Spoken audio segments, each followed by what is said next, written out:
versículo 18. Este mandamiento, hijo Timoteo, te encarga para que conforme a las profecías que se hicieron antes en cuanto a ti, milites por ellas la buena milicia. Y este versículo, este mandamiento dado a Timoteo, se ha dado en medio de una batalla por la pureza del Evangelio. Y se menciona aún en los últimos versículos del capítulo 1, algunos que habían entrado y se habían desviado, ellos habían rechazado el mensaje o la verdad que Pablo había enseñado, que ellos habían desviado y salido de la sana doctrina y que dice que que naufragaron en cuanto a la fe, algunos por haber seguido la enseñanza de algunos de esos falsos maestros en Éfeso. Bueno, es interesante porque ahí tenemos la iglesia fiel en la doctrina, en el capítulo 1.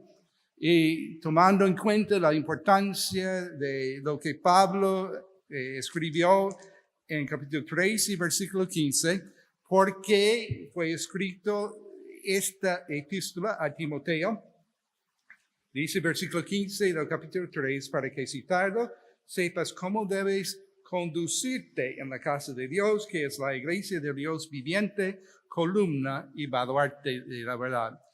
Y está escribiendo acerca no solamente de la doctrina, sino de su comportamiento, de su obediencia a la enseñanza verdadera del Evangelio, de la santificación, de vivir una vida piadosa y no solamente creer la verdad, porque la doctrina sana no es solamente para creer, sino es para vivir. Y eso es lo que Pablo quiere que Timoteo y que toda la iglesia de Éfeso entienda y practique la sana doctrina por aplicarla en su vida cotidiana, así como debemos hacer nosotros también. Así que en el capítulo 2 pasamos a la segunda parte de nuestro estudio en cuanto a la fidelidad de la iglesia, y ahora pensando de la fidelidad de la iglesia en su culto, la iglesia fiel en el culto. Ahora, cuando pensamos del culto, nosotros hablamos de que tenemos el culto en la iglesia y entendemos de que eso se refiere a nuestro servicio, lo que hacemos cuando nos congregamos, pero el culto tiene una implicación que deberíamos entender, que la palabra culto tiene que ver con nuestro tributo a Dios. Y como nosotros, cuando nosotros nos congregamos, queremos dar a Dios nuestro reconocimiento de su grandeza, de su salvación maravillosa que Él nos ha dado. Queremos rendir a Dios toda la gloria debida a su nombre. Y así que, por medio de nuestro culto, estamos congregándonos para poder dar testimonio de la grandeza de Dios y el hecho de que Él es el único digno de nuestra adoración. Y cuando llegamos a la iglesia, una de las cosas más importantes que tenemos que hacer y que debemos hacer bíblicamente es que participamos todos en la oración. Y Pablo comienza cuando habla acerca del culto en la iglesia, comienza a hablar acerca de ese asunto de la oración en el culto. Es interesante porque él en el primer versículo dice, exhorto ante todo, y realmente hay una palabra de conexión con el pasaje anterior que no se encuentra ahí. Realmente la idea es por lo tanto, o exhorto pues. ¿ya? Que está refiriéndose a la batalla a que se refiere en capítulo 1 y la importancia de la sana doctrina de mantenerse puros en amor, como dice en versículo 15, en versículo 5 del capítulo 1. El propósito del mandamiento es amor nacido de corazón limpio, de buena conciencia y de fe no fingida. Bueno, pensando de todo el contenido del capítulo 1, él dice, exhorto pues, o por lo tanto, exhorto ante todo a que se hagan, y hay 4 palabras que se refieren a ciertas categorías de la oración. Es una exhortación, o podríamos decir que él está amonestando a la iglesia para orar. Y dice, ante todo comunica la suprema importancia de la oración en el plan de Dios para la iglesia de Cristo Jesús, que nosotros como los hijos de Dios deberíamos entender la importancia de acercarnos al trono de la gracia. Y lo interesante es, aunque estas 4 palabras en el versículo 1 tienen ciertas connotaciones distintas en nuestra perspectiva hacia la oración, cada una de estas palabras tiene algo que ver con nuestra comunicación de Dios, llegando humildemente al trono de la gracia y expresando los deseos de nuestro corazón delante de Dios, pidiéndole, confesando, dándole gracias por lo que Él ha hecho, que la oración es nuestro privilegio de comunicar con el Creador del universo y con nuestro Redentor, con nuestro Salvador, Dios mismo. Qué privilegio tenemos en la oración. Pero es interesante también cuando miramos este versículo que Pablo está mirando la oración desde varias perspectivas y por eso usa diferentes palabras ahí. Las palabras que encontramos ahí tienen que ver con las peticiones que hacemos delante de Dios, pero también tienen que ver con nuestra alabanza y nuestra acción de gracias a Dios. Las primeras 3 palabras se tratan especialmente, aunque tienen sus connotaciones distintas, pero hablan acerca de la necesidad de acercarnos a Dios y confiar en Él para todas las necesidades nuestras y todas las necesidades de los hombres. Y es muy inclusiva la oración de la cual el apóstol Pablo está hablando aquí en ese versículo. Se habla acerca de rogativas. Rogativas primeramente tiene la connotación de súplicas o peticiones por necesidades específicas. El énfasis de esta palabra es sobre la idea de necesidad. La idea de necesidad.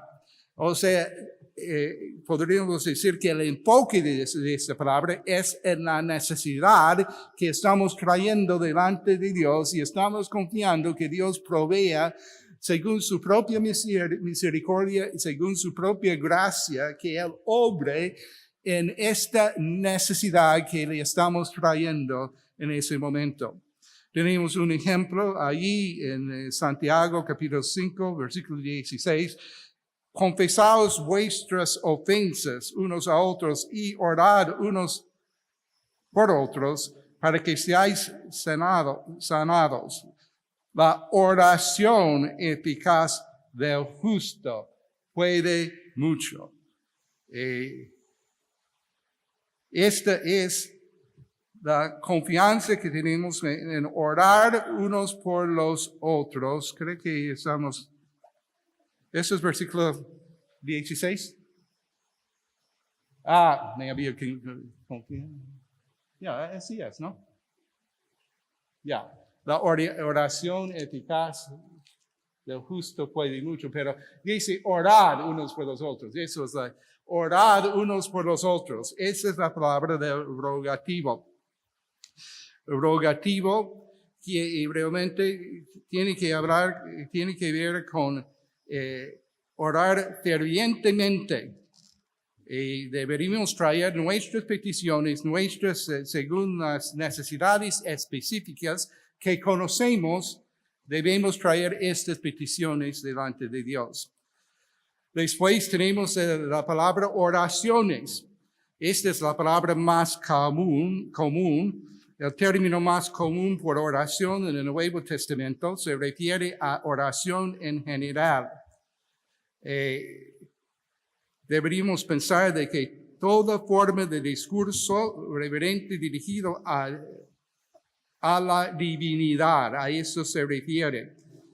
Eso es, me había equivocado en cuanto a orar fervientemente, es en este versículo cuando dice que Elías era hombre sujeto a pasiones semejantes a nuestras y él oró fervientemente. Y nota que originalmente en el original, el orar fervientemente es que oró con oraciones. Oró es la repetición de la misma raíz en el verbo y también en el nombre allí en ese versículo, pero oró fervientemente.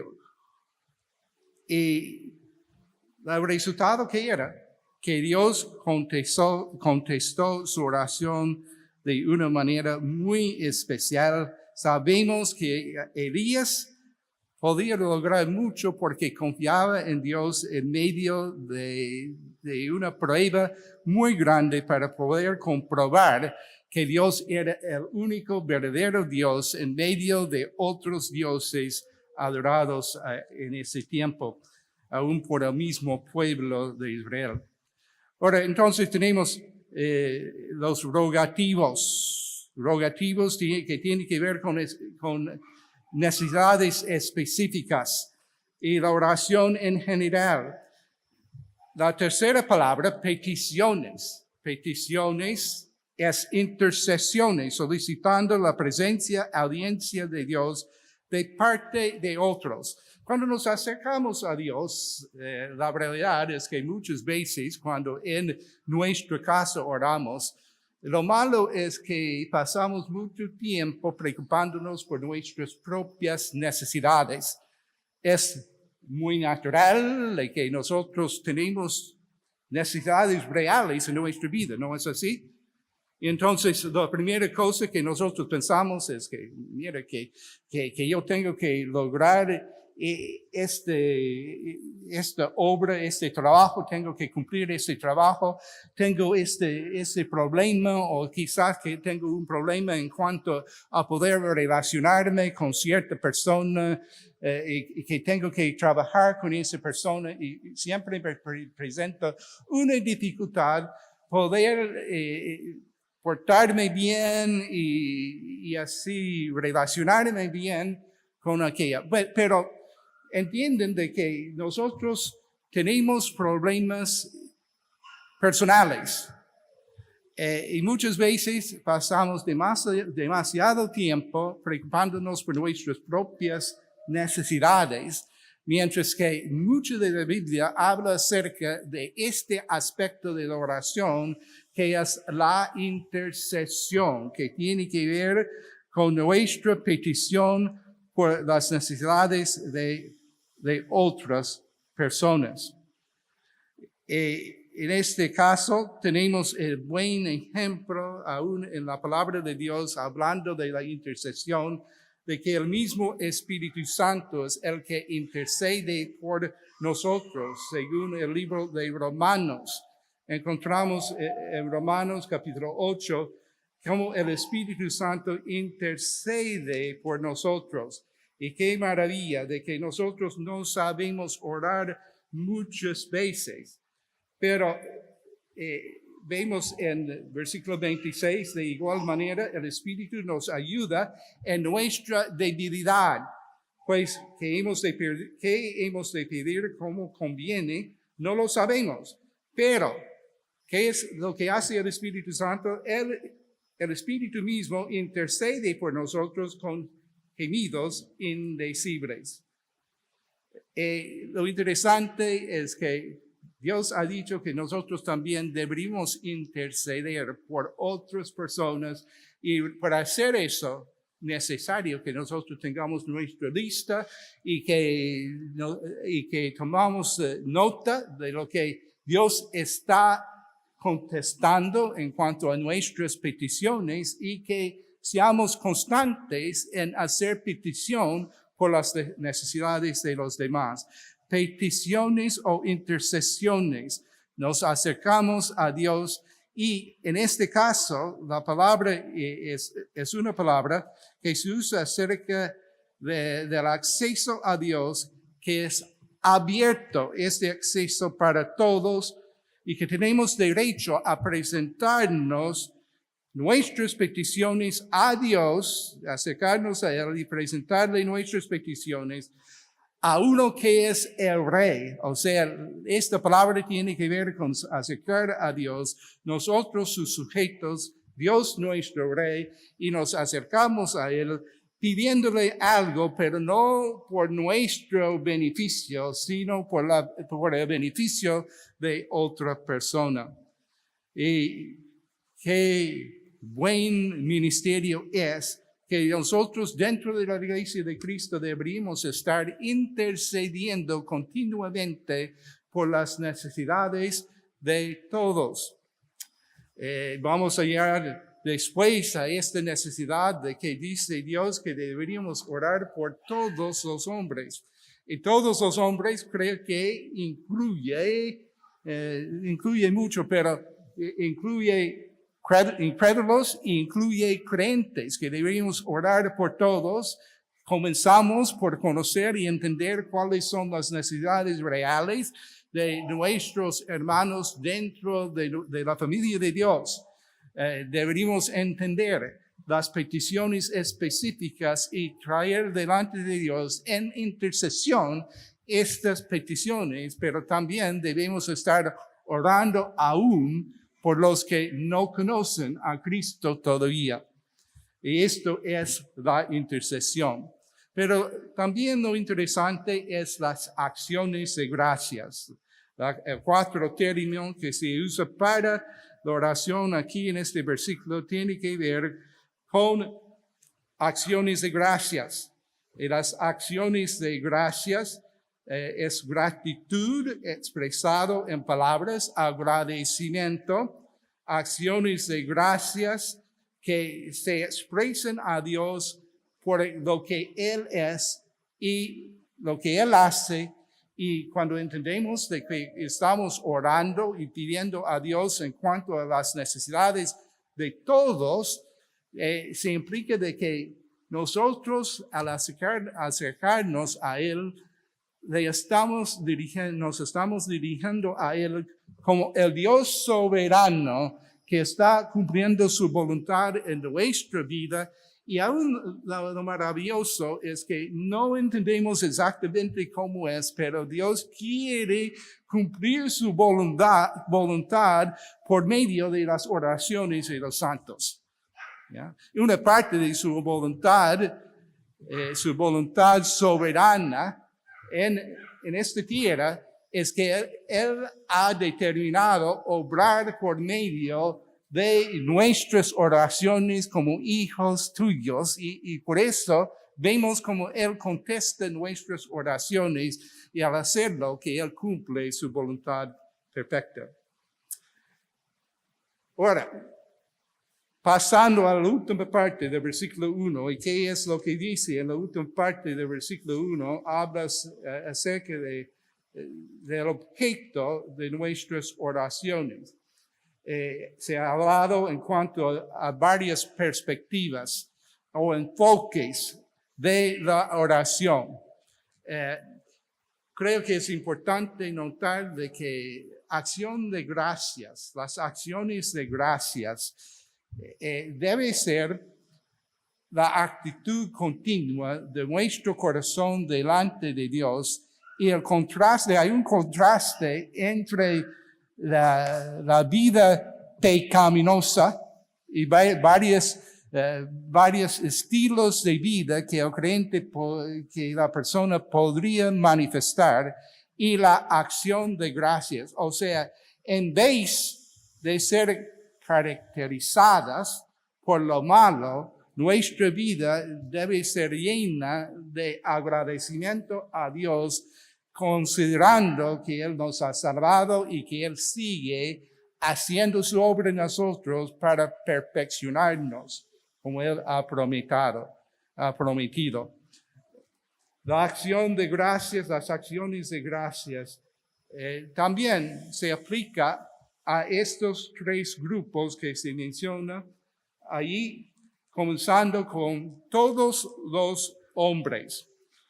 Ahora, sabemos de que nosotros, no hay ninguna manera en que nosotros podemos orar por todos los hombres en el sentido de conocer las necesidades de cada persona que vive sobre la faz de la tierra. Pero dice todos los hombres. Pero deberíamos entender que la palabra, por ejemplo, cuando hablamos de todo el mundo respondió a mi invitación para venir a tal fiesta. No estoy diciendo que todas las personas en todo el mundo respondieron, pero estoy diciendo que todos los que recibieron la invitación son los que respondieron. Todo el mundo es una expresión que se debe entender dentro del contexto. Y deberíamos entender de que cuando habla acerca de orar por todos los hombres, hay un sentido en que podemos orar por todos los hombres sobre la faz de la tierra, pero tiene que ser muy general. Y aquí está hablando no de una oración solamente general, sino está hablando de traer nuestras peticiones específicas delante de Dios. Deberíamos entender de que la expresión todos los hombres tiene que ver con todos los hombres sin distinción de raza, nacionalidad o posición social, ¿ya? Que deberíamos incluir dentro de nuestras oraciones. Deberíamos pedir a Dios por las necesidades de los hombres de toda raza, nacionalidad, posición social, que ellos necesitan la bendición de Dios en su vida de alguna manera u otra, y que nosotros debemos orar por ellos, todos los hombres, que es muy inclusivo, ¿no? Hay un sentido en que entendemos que cuando nosotros oramos, como debemos orar por la extensión del Evangelio y la obra misionera, que estamos orando por todos los hombres, porque queremos que el Evangelio fuera predicado en todo el mundo y que todos los hombres, por lo menos, entiendan el mensaje del Evangelio, y que muchos de ellos, por la gracia de Dios, su gracia obrando en su corazón, muchos de ellos conozcan a Jesucristo como su único Salvador personal. Estamos orando por todos los hombres en el sentido de todos los incrédulos en ese momento, ¿no? Y estamos a la vez orando por la edificación y el crecimiento de la iglesia. En todo el mundo queremos que la iglesia de Cristo Jesús se extiende y que se multiplique.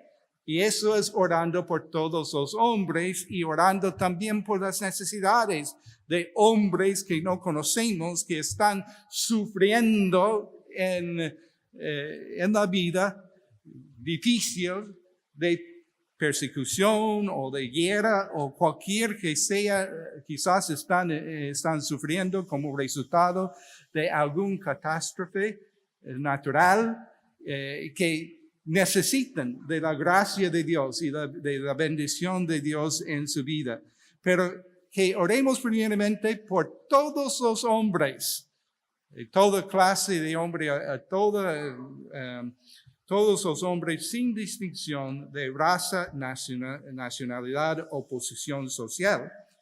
Pero también Hay algunos términos más específicos que se usan allí y es muy importante que pensemos en cuanto a la soberanía de Dios que se expresa en capítulo 13, que Dios es soberano en cuanto a los líderes o los gobernantes, los reyes, los que tienen posiciones de autoridad en los gobiernos del mundo.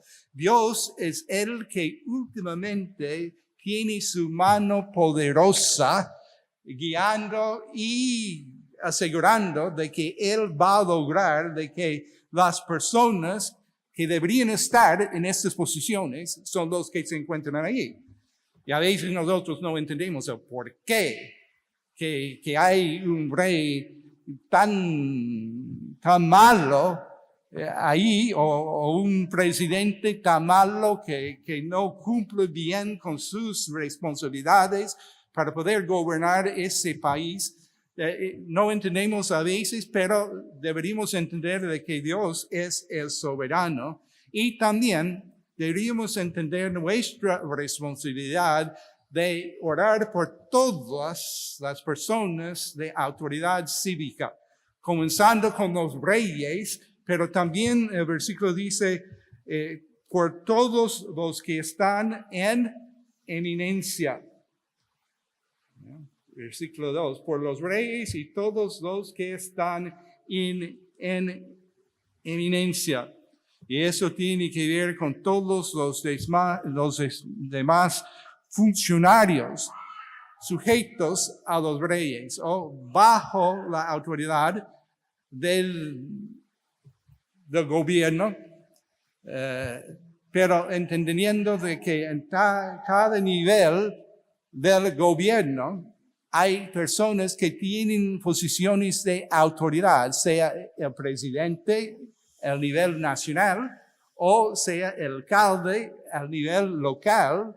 Deberíamos llegar al trono de la gracia pidiendo por cada uno de aquellos que están guiando nuestro país y orar no solamente por nosotros en el Perú, pero dice, si estamos hablando de orar por todos los hombres, no deberíamos incluir también las necesidades de otros pueblos bajo otros funcionarios del gobierno y orando que Dios obre en la vida aún de aquellas personas que tienen estas posiciones de autoridad.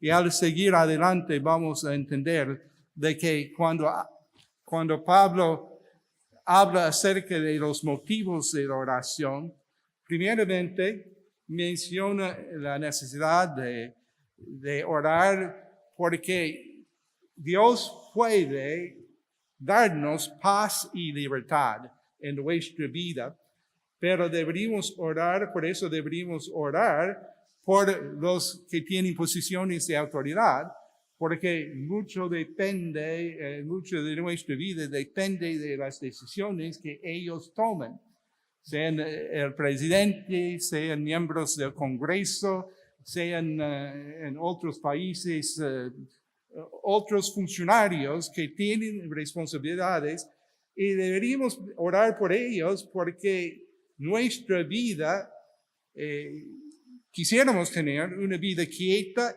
y reposada, o como dice ahí, para que vivamos quieta y reposadamente en toda piedad y honestidad.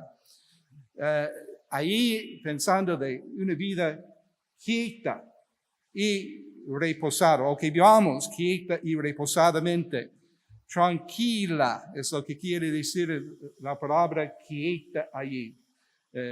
Quieta en el sentido de ser tranquila y libre de las inquietudes externas,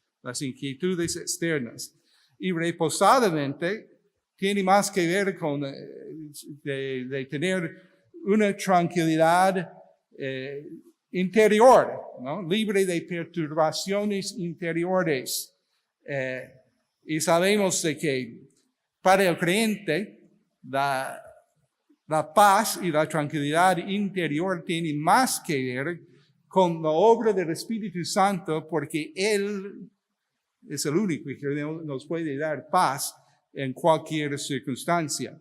Pero deberíamos orar que Dios obre aún por medio de los funcionarios para que nuestra calidad de vida sea buena, ¿no? Y también que nosotros sigamos viviendo en paz y tranquilidad interna y externa, y también que seamos piadosas. En piedad dice, hablando de una actitud interior de devoción completa, sumisión a Dios, eso es la piedad. Y Pablo tiene mucho que decir acerca de la piedad en esta epístola de 1 Timoteo. Esta sumisión piadosa a Dios siempre resulta en una vida cambiada o una vida santificada, porque por ser devotos y sumisos a Dios, el Espíritu Santo va cambiando nuestra vida para que seamos más como Cristo. Ese siempre debe ser nuestro deseo. Y con honestidad o respetabilidad, dignidad. Es usado, esta palabra se usa en 3:4 de Timoteo cuando Pablo dice que el pastor o el obispo debe gobernar bien su casa y tener sus hijos en sujeción con toda honestidad o respetabilidad, dignidad.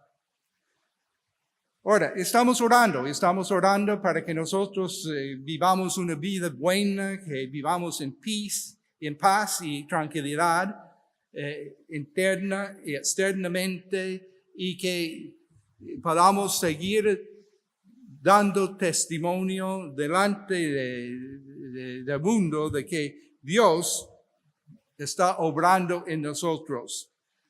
Pero, siguiendo adelante, vemos otra razón por qué deberíamos estar orando por todos los hombres, por los reyes y todos los que están en eminencia. Dice, porque esto es bueno y agradable delante de Dios nuestro Señor. ¿Qué es bueno? Bueno, creo que ahí se refiere al hecho de estar orando constantemente por todos los hombres, por los reyes, por los que están en eminencia, para que tengamos una buena calidad de vida. Dios quiere que vivamos una vida buena, pero Dios también tiene un deseo para la salvación de los hombres. Y ahí encontramos en cuanto a la oración constante para que Dios obre en corazones de las personas aquí donde estamos y donde quiera que fuera predicado el mensaje del Evangelio, que haya buen resultado. Se menciona ahí en versículo 4, es un versículo bien interesante, al ver que Dios quiere, que es que dice que todos los hombres sean salvos y vengan al conocimiento de la verdad. Hay varias palabras que tenemos que entender en su contexto y en su significado original en ese versículo para entender lo que se está diciendo. Cuando dice que Dios quiere que todos los hombres sean salvos, está usando un verbo allí que tiene que ver con el deseo que sale de las emociones, o sea, que Dios quisiera dentro de su corazón, que Él quisiera que los hombres sean salvos, ¿no? O sea, que realmente Dios tiene corazón para la salvación de los hombres y por eso envió a su Hijo, ¿ya? Es la expresión del corazón y el deseo de que Dios quiere salvar a las personas, es que Dios envió a Jesús para tomar nuestro lugar y el lugar de los pecadores, y ahí llevó nuestro pecado sobre Él. Entonces, Él quiere, Él desea que todos los hombres, y pensando otra vez de que ahí no está hablando de que Dios, en el sentido de desear o querer, ahí no es un deseo determinante, o sea que Dios determina de que todos los hombres en todo el mundo sean salvos, ¿no? Porque vemos de que Dios en su soberanía ha escogido la salvación de algunos y va a obrar por medio de su evangelio y por la proclamación del evangelio, el Espíritu Santo trayendo personas a Cristo Jesús, pero no promete, al contrario, no todos los hombres van a ser salvos, pero sí va a haber hombres, así igual como en el primer versículo, cuando habla de todos los hombres, allí está hablando de hombres de toda raza, nacionalidad y nivel social, que ellos han de ser salvos. En todo el mundo va a haber a personas y Él quiere que sean salvos, y aquí dice que vengan al conocimiento de la verdad. Ahora, este conocimiento de la verdad es un conocimiento pleno, discernimiento espiritual profundo o conocimiento pleno de la verdad. La implicación allí es que está hablando no solamente de que los hombres conozcan la verdad acerca del evangelio, que reciben la verdad o entienden el evangelio, sino que ellos conozcan prácticamente la verdad del evangelio, y si llegan al conocimiento pleno, quiere decir que son personas que han conocido a Jesús, ¿ya? Entonces, el pleno conocimiento de la verdad es conocer verdaderamente a Él que es la verdad, Cristo Jesús. Y nosotros deberíamos orar para este fin, ¿no es así?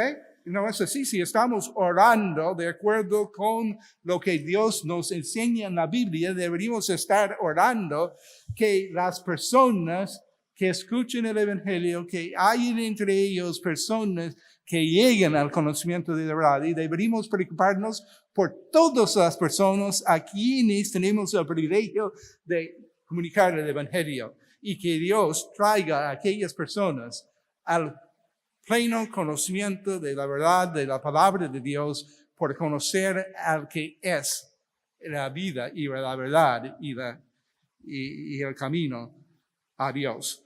Entonces, esto es el hecho de que Dios quiere que oremos en cuanto al éxito en la obra misionera, porque Dios tiene corazón para la salvación de las personas, y por eso envió a su Hijo al mundo, y por eso vemos que nosotros en la oración deberíamos entender que cada vez cuando acercamos a Él, orando por la salvación de otras personas, orando por las necesidades de cualquier, sean nuestras propias necesidades o las necesidades de otros, nosotros nos acercamos a Dios por medio de el único mediador entre Dios y el hombre.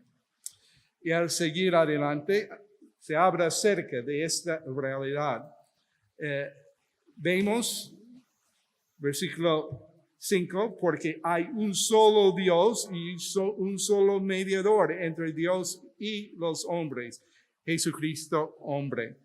Qué maravilla que Dios ha enviado al único que puede servir apropiadamente como el mediador entre Dios y hombre, porque Él es Dios, Él es hombre, 100% Dios, 100% hombre, representando a los hombres delante de Dios y representando a Dios delante de los hombres, pero Él es el que interviene entre Dios y los hombres, y Él es el mediador, el único mediador.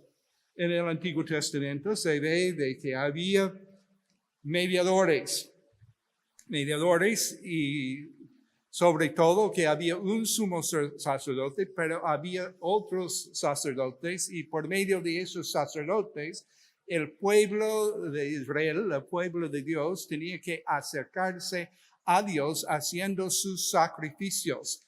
Cuando pensamos del Levítico capítulo 16, ese es el capítulo que nos cuenta en cuanto al día de la expiación. En ese día de la expiación fue el único día que entraba entre el lugar santísimo el sumo sacerdote. Y allí tenía que hacer 2 sacrificios en el mismo día de expiación. Tenía que hacer sacrificio primeramente por sus propios pecados y después por los pecados del pueblo. Y vemos que en el Antiguo Testamento había un sistema en que los sacerdotes servían como representantes del pueblo delante de Dios y haciendo sus sacrificios, los sacrificios necesarios, que eran solamente tipos del sacrificio perfecto que habría de venir, Cristo Jesús mismo. Pero cuando ellos hicieron sus sacrificios, siempre como pecadores ellos mismos. Y también ellos murieron, ¿ya? Y por eso no pudieron servir siempre los mismos sacrificios, porque murieron. Y al morir vino otro sacerdote para reemplazar el que había muerto. Lo maravilloso que encontramos en el libro de Hebreos se expresa muy bien la superioridad de Jesucristo en su sacerdocio para siempre y siendo el sumo sacerdote perfecto, sin pecado, nunca tenía que hacer sacrificio por su propio pecado, pero sí, él murió siendo el perfecto sacrificio único por el pecado de todos, ¿ya? Tomando el pecado de todos sobre él, llevando el pecado de todos sobre él, y también viviendo siempre para seguir haciendo intercesión por nosotros.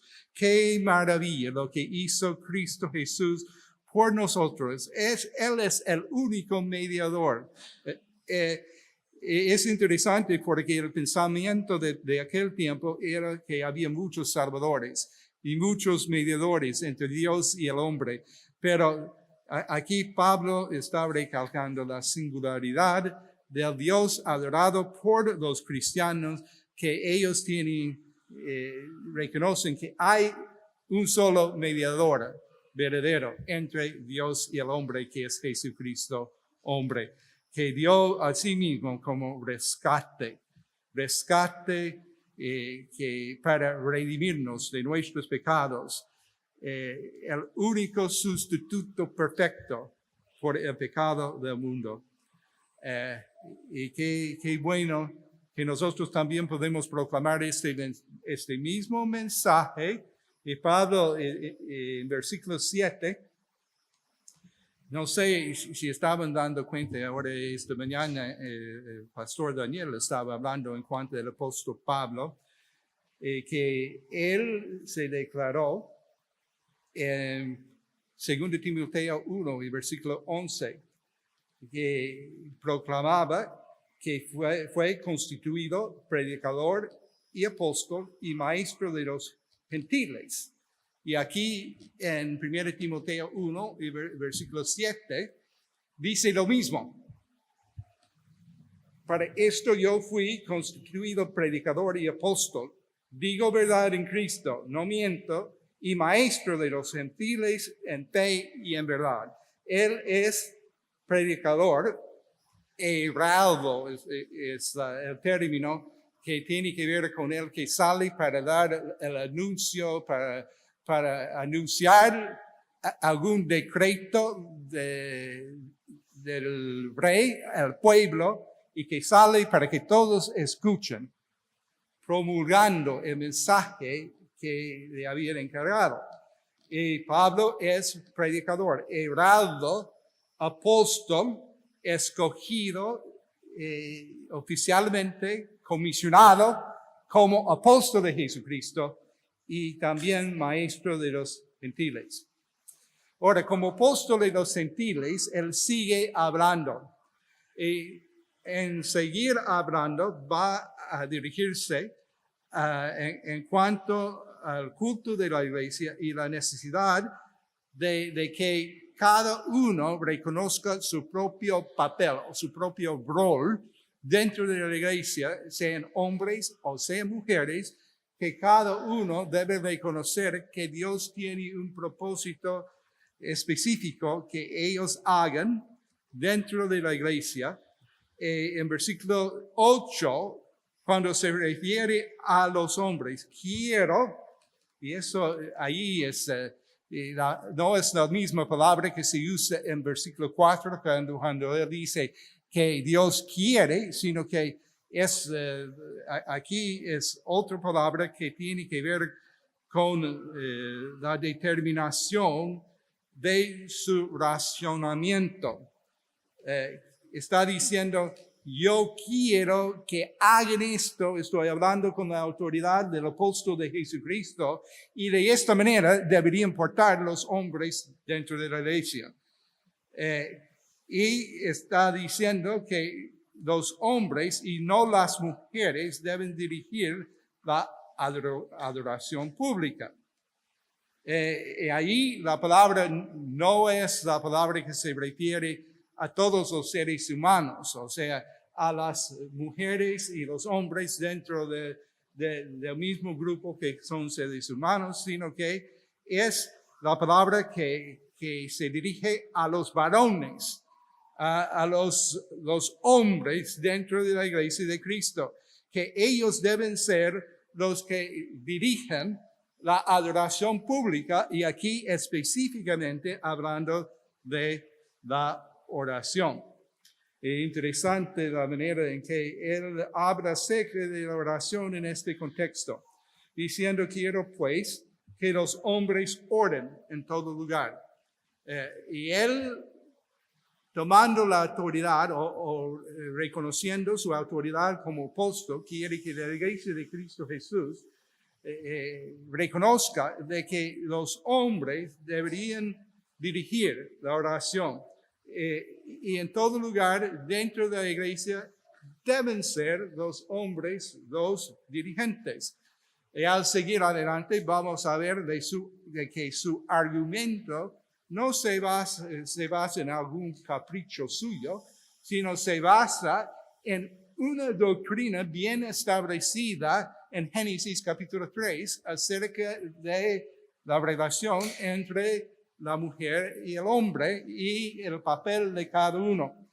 Pero aquí dice que los hombres oren en todo lugar, levantando manos santas sin ira ni contienda.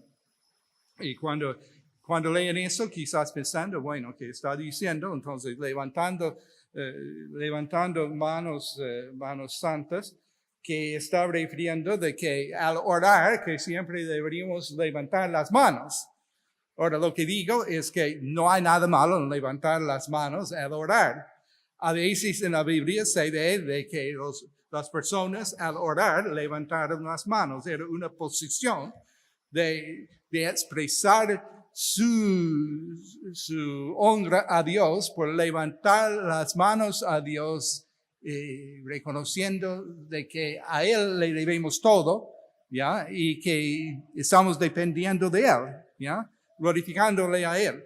Pero el énfasis de este pasaje no es tanto en la posición.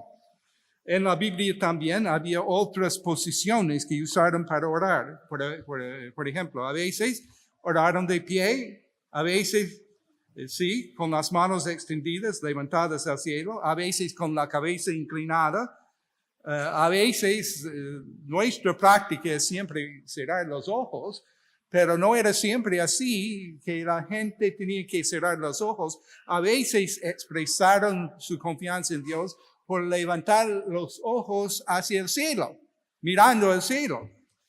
de rodillas a veces, pero no siempre oraban de rodillas, y a veces prostrado con el rostro en la tierra. Había muchas posiciones o posturas de oración.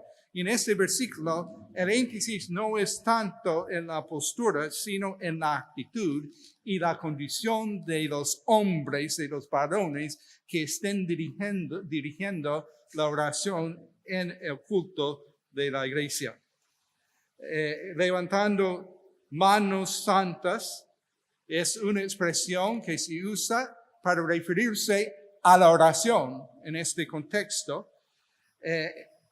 Y lo que se enfatiza en ese pasaje es la actitud interna del alma, que las manos que se levantan deben ser santas.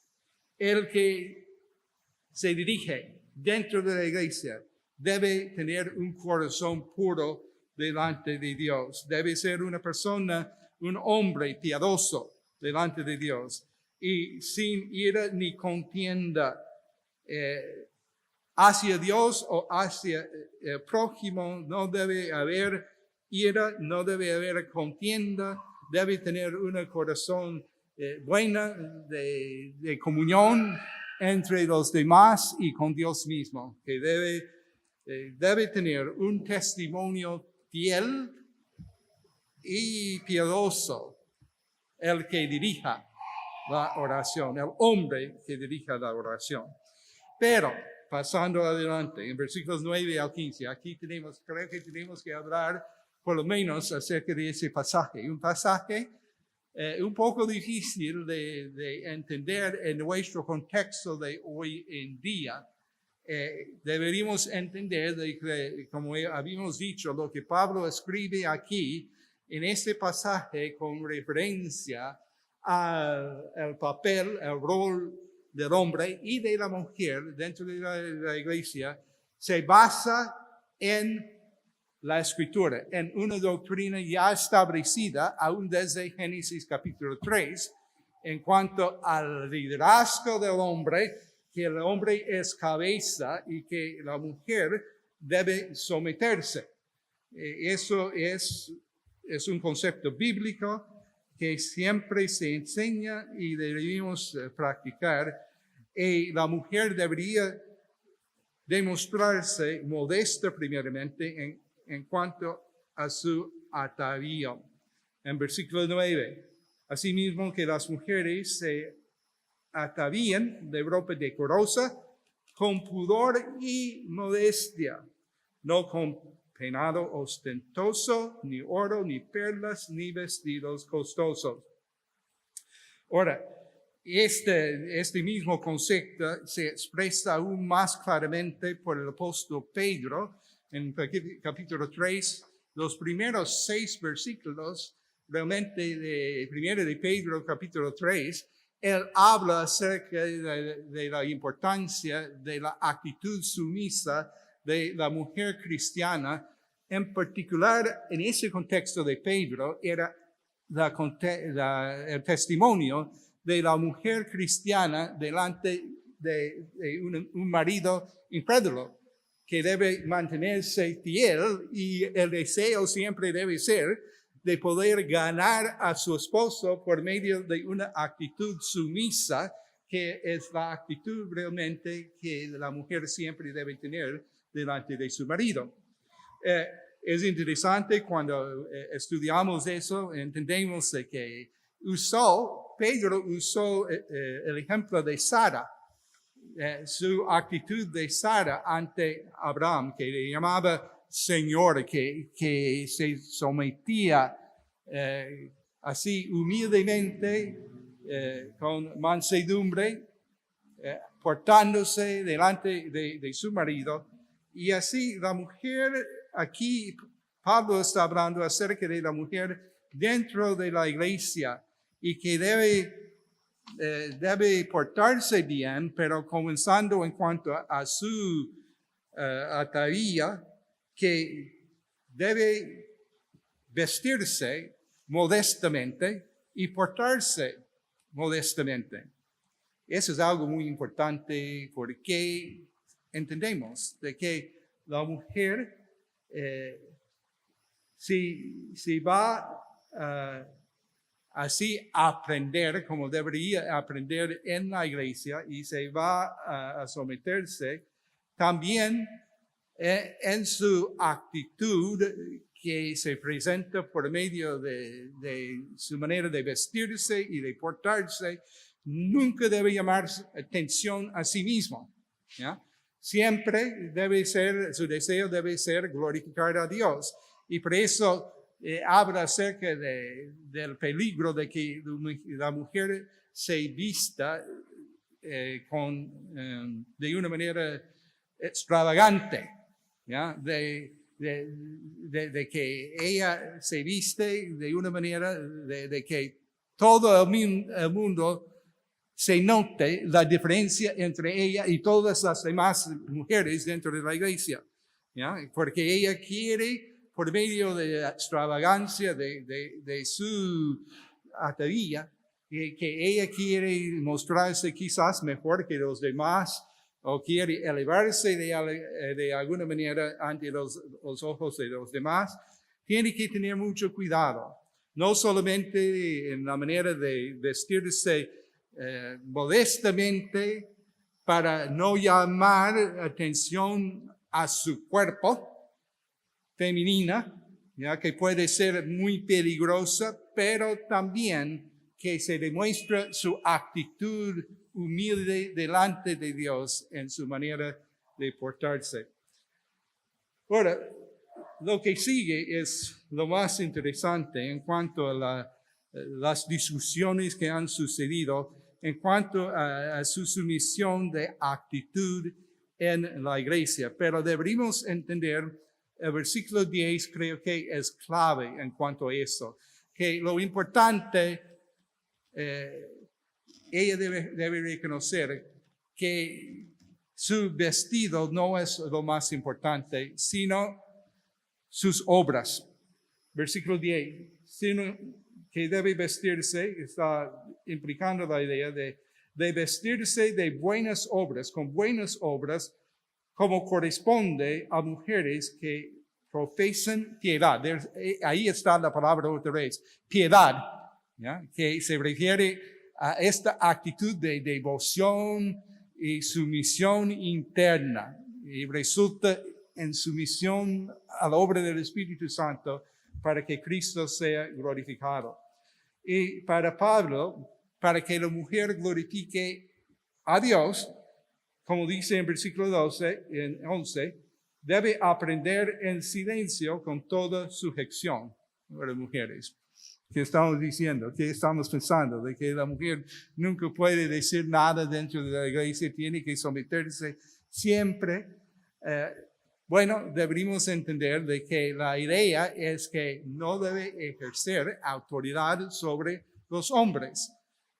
Los hombres deben ser los que tienen las posiciones importantes de enseñanza y de autoridad dentro de la iglesia, y no las mujeres. Y es bien claro el pasaje. Si leemos, si estudiamos lo que se está diciendo allí, está refiriéndose, ahí dice, no permito. Es bien claro que el apóstol Pablo, escribiendo bajo la inspiración del Espíritu Santo, está diciendo, no permito a la mujer enseñar ni ejercer dominio sobre el hombre, sino estar en silencio. ¿En qué sentido tiene que mantenerse en silencio? Y tenemos ahí varios pensamientos en cuanto a este concepto. Deberíamos entender, y no solamente aquí, pero vemos en otros pasajes, de que la Biblia no enseña la existencia de pastoras dentro de la iglesia local. Siempre, uno de los requisitos es que el pastor o el obispo debe ser marido de una sola mujer, ¿ya? Y a pesar de la enseñanza y entendimiento de género dentro de nuestra sociedad hoy en día, Eso deberíamos entender que dice que la mujer no puede servir como obispa. No hay tal cosa como obispa, ¿ya? O anciana oficial dentro de la iglesia. Hay ancianas, ¿ya? Ancianas en el sentido de ser mujeres maduras o de edad avanzada, pero no pastoras. Tampoco se debe permitir enseñar una clase mixta de adultos porque el hombre debe estar enseñando estas clases mixtas de adultos, ¿ya? Tampoco debe tener una posición de autoridad sobre los hombres de la iglesia. Las posiciones de autoridad deben ocupar los hombres en la iglesia. Ahora, hemos incluido, tenemos que avanzar rápido, pero hemos incluido algunos ejemplos de ministerios que tenían las mujeres en la Biblia. Por ejemplo, la abuela y madre de Timoteo, pero enseñando dentro del hogar, ¿ya? Y también ancianas enseñando a las mujeres jóvenes, ¿ya? Realmente deberíamos entender de que la mujer sí puede tener ministerios muy específicos dentro de la iglesia relacionadas con, especialmente, sirviendo, enseñando a las demás mujeres, enseñando a los niños, cumpliendo con responsabilidades que no tienen que ver con autoridad sobre los hombres. Sí hay buenos ministerios que ellos pueden cumplir usando sus dones. Pero, ¿por qué Pablo dice eso? Y eso es lo que queremos, si no decimos nada más, queremos que entiendan de que su insistencia, podríamos decir, aquí, o la razón por qué él dice que no permite que la mujer esté ejerciendo autoridad sobre los hombres, la razón es doctrinal, es teológico. Es una razón teológica que se encuentra en Génesis capítulo 3. Cuando el hombre se cayó en pecado, allí tenemos la historia de lo que pasó, que fue tentado primeramente Eva, la mujer. Y siendo tentado, ella respondió engañada por la serpiente.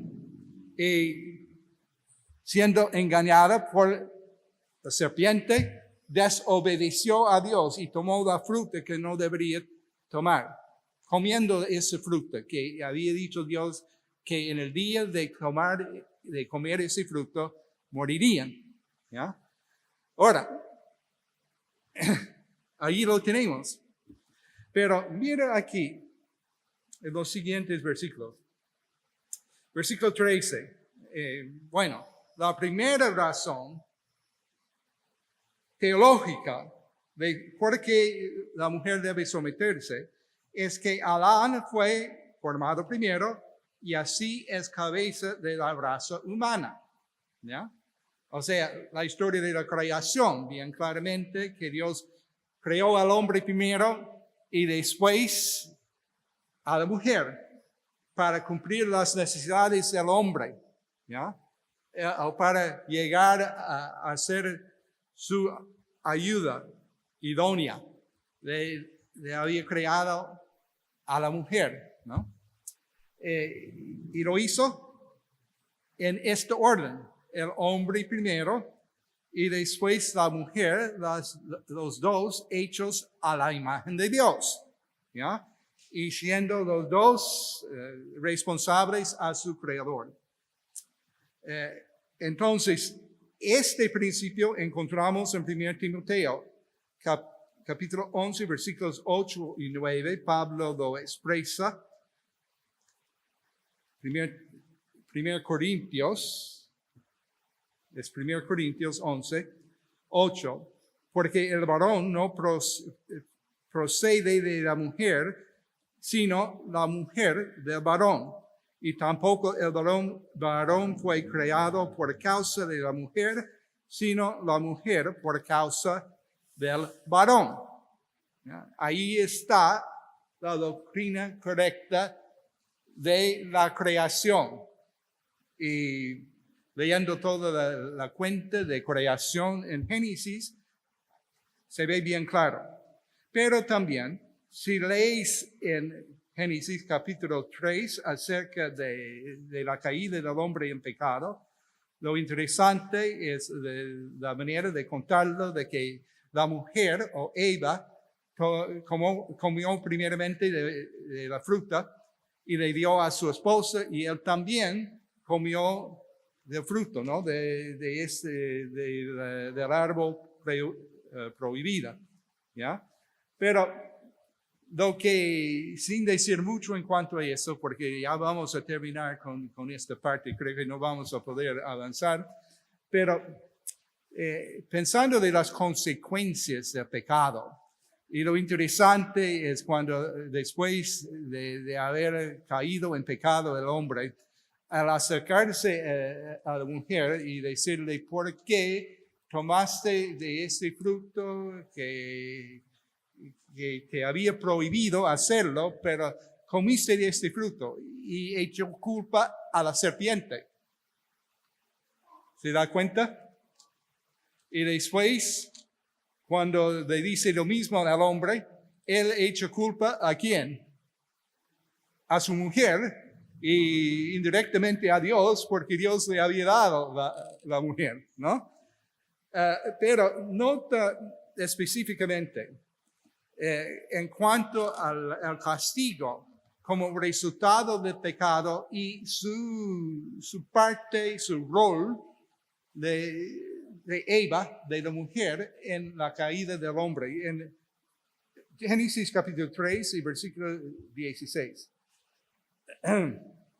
Dice ahí, a la mujer dijo, multiplicaré en gran manera los dolores en tus preñeces, con dolor darás a luz los hijos, y tu deseo será para tu marido, y él se enseñoreará de ti. ¿Ya? Bueno, había consecuencias para el hombre también, y siguiendo adelante vemos eso. Pero creo que a eso se refiere Pablo cuando él dice que la mujer pecó primero, siendo engañada. ¿Ya? El hombre no fue engañado, parece que él lo tomó con ojos abiertos, no engañado, pero hizo lo que la mujer le ofrecía, tomó de lo que le estaba ofreciendo. A base de eso, que la mujer debe mantenerse sometida al hombre, comenzando en el hogar, que la mujer tiene que respetar a su esposo, someterse a él, pero aún dentro de la iglesia, Pablo está haciendo la aplicación de que el hombre es el que debe tomar las posiciones de autoridad y de liderazgo dentro de la iglesia local, y dirigiendo y enseñando, siempre entendiendo de que la mujer sí puede enseñar, aún puede predicar, pero no debe predicar a un grupo mixto de hombres y mujeres, sino que su audiencia debe ser los hombres. Dentro de la iglesia, el hombre debe ocupar la posición de liderazgo en la predicación, en la oración. No quiere decir que la mujer nunca puede orar, pero el hombre siempre tomando su responsabilidad como líder, como la autoridad principal dentro de la iglesia local. La mujer sí tiene su lugar. El último versículo del capítulo habla de eso. Quizás la próxima semana podemos hablar en cuanto a eso.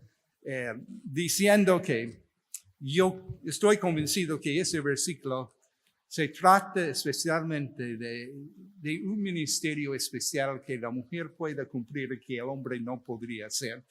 En cuanto a traer niños al mundo, y que ella tiene un papel, un rol dentro del hogar que es muy especial, de criar a esos niños y enseñarles la verdad y demostrar el ejemplo cristiano bueno que ella debe ser delante de sus hijos. Manteniéndose fiel, ella puede así cumplir. Y interesante que Pablo dice que se salva de esta manera. Usa la palabra que la mujer se salva de esta manera, pero la idea no es que se va a salvar espiritualmente de tener la salvación eterna por medio de ese papel, de ese rol, sino que está cumpliendo un papel muy importante que solamente ella puede hacer. Y de esa manera se salva de la vergüenza de no tener ningún rol o ninguna posición importante dentro de la iglesia de Cristo. Siempre, si no hace nada más, tiene un papel tan importante como madre y como ejemplo a sus hijos. Oremos. Padre Celestial, te damos gracias una vez más por la palabra tuya, la palabra inspirada por el Espíritu Santo. Y sabemos que tú nos has dado esa palabra para entenderla, para aplicarla y para depender de tu Espíritu, para que Él sea el Maestro Divino en nuestra vida. Ayúdanos a responder obedientemente a tu palabra, que cada uno de nosotros seamos dirigentes en nuestro entendimiento de tu palabra, pero más en nuestra práctica de la palabra tuya. En el nombre de Cristo te lo pedimos. Amén.